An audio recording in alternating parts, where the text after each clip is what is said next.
India থেকে just কয়েক ঘন্টার ফ্লাইট আর তোমরা পৌঁছে যাবে এমন একটা সিটিতে যেখানে গিয়ে সেই সিটি ভিউ দেখার পর তোমরা বলবে ও মাই গড আমরা কোথায় চলে এলাম। তো আমি কিন্তু দুবাইয়ের কথাও বলছি না, সিঙ্গাপুরের কথাও বলছি না, তো জায়গাটা হলো মালয়েশিয়া। মালয়েশিয়াতে গেলে কিন্তু তোমরা মালদ্বীপসের ভাইব আর ফিউচারিস্টিক সিটি দুটোই দেখতে পেয়ে যাবে, তাও আবার তোমাদের বাজেটের মধ্যে। মালয়েশিয়াতে গিয়ে কিন্তু তোমাদের প্রথমে চলে যেতে হবে কুয়ালালামপুর। কুয়ালালামপুর কিন্তু একটা পুরো ফিউচারিস্টিক সিটি। এই সিটিটা যখন তোমরা রাতে এক্সপ্লোর করবে তোমাদের মনে হবে জাস্ট তোমরা সাইবার পাঙ্ক মুভির সিনের মধ্যে চলে এসছো, কারণ পুরো সিটিটাই নিয়ন লাইটিংয়ে ভরা, জাস্ট অসাধারণ দেখতে। তোমাদের পুরো স্পিচলেস হয়ে যাবে এই সিটিটা দেখার পর। আর বেস্ট পার্ট হলো তোমরা কিন্তু বাজেটের মধ্যে এখানে লাক্সারি ফিলটাও পেয়ে যাবে। আর তোমরা কি জানো মালয়েশিয়ার ফুড এতটাই টেস্টি, সেই খাবার টেস্ট করার পর কিন্তু তোমরা সহজে সেই টেস্ট ভুলতে পারবে না, কারণ এখানে তোমরা চাইনিজ, ইন্ডিয়ান, মালায়া সব ধরনের কালচার মিক্স ফুড পেয়ে যাবে।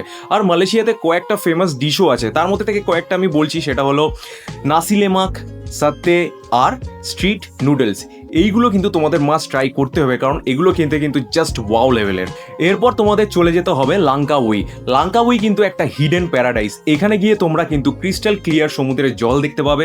এখানে তোমরা আইল্যান্ড হপিং করতে পারবে, প্লাস অনেক ধরনের অ্যাক্টিভিটিসও করতে পারবে। তো মালয়েশিয়া ঘুরতে গেলে তোমাদের বাজেট কিন্তু 30 থেকে 35 হাজার টাকার মধ্যে হয়ে যাবে। তোমরা কিন্তু এই 30 থেকে 35 হাজার টাকার মধ্যে খুব সুন্দরভাবে মালয়েশিয়ার ট্রিপটা কমপ্লিট করতে পারবে।